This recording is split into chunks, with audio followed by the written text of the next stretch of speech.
BJP councillor Rahul কিশোর রায়ের মৃত্যুর মামলায় উচ্চ পর্যায়ে তদন্তের দাবি ত্রিপুরার বিরোধী দলনেতা জিতেন্দ্র চৌধুরীর।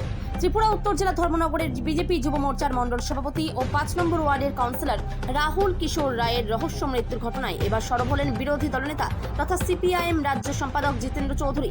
এই চাঞ্চল্যকর ঘটনা নিরপেক্ষ ও স্বচ্ছ তদন্ত নিশ্চিত করতে অবিলম্বে একটি উচ্চ পর্যায়ে তদন্তকারী টিম গঠনের দাবি জানিয়েছেন তিনি।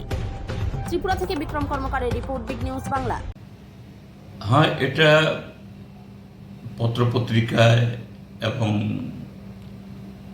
বিভিন্ন চ্যানেলে, সোশ্যাল মিডিয়াতে আমিও দেখেছি। এবং যে ভদ্রলোক যার এই দুর্ভাগ্যজনক মৃত্যু হয়েছে, তার স্ত্রীর কথাও সরাসরি শুনেছি। এটা সত্যিই একটা মর্মান্তিক এবং অত্যন্ত মর্মস্পর্শী ঘটনা যে একজন খুবই অল্প বয়সী মহিলা, তার একটা ছোট্ট সন্তান আছে, আবার পেটে আর একটা সন্তান আসছে। এই অবস্থায় তার স্বামী অকালে চলে গেছেন। হ্যাঁ, এটা ঘটনা যে পরম্পরা নানাভাবে যেটা আসছে, ভারতীয় জনতা দলের অভ্যন্তরীণ ঘটনা হলে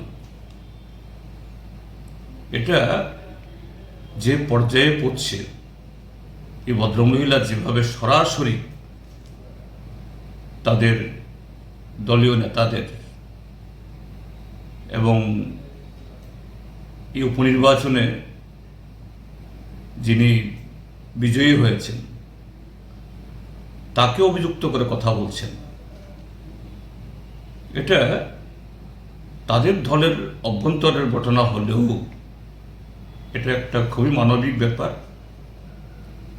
আমি বলবো যে সরকার, দল কি করবে আমি জানি না,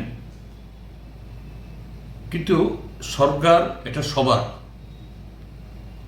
স্বরাষ্ট্র দপ্তর বা পুলিশ একটা উচ্চ পর্যায়ের নিরপেক্ষ তদন্ত টিম গঠন করে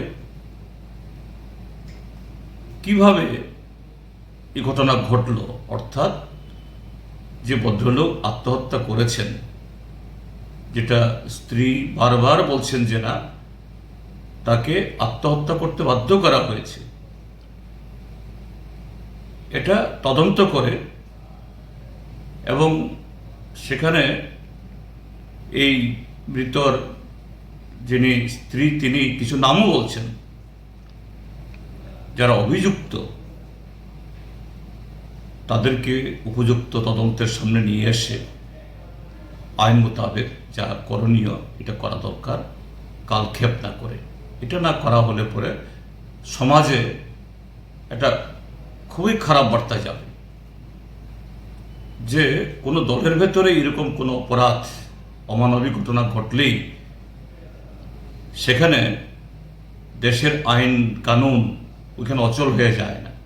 কাজে এই ক্ষেত্রে দ্রুত সরকারের তরফ থেকে, বিশেষ করে মাননীয় মুখ্যমন্ত্রী বা স্বরাষ্ট্রমন্ত্রী, তার কাছে অনুরোধ করব একটা নিরপেক্ষ তদন্ত কমিটি গঠন করে উচ্চ একজন পদস্থ অফিসারের নেতৃত্বে এই ঘটনাটি তদন্ত করা হোক এবং যে দোষী সাব্যস্ত হবে তাদেরকে দৃষ্টান্তমূলক শাস্তি প্রদান ব্যবস্থা করা হোক এবং সেই মহিলার পক্ষে সামাজিক এবং আরও অন্যান্যভাবে কীভাবে দাঁড়ানো যায় সে ব্যবস্থাও করুক।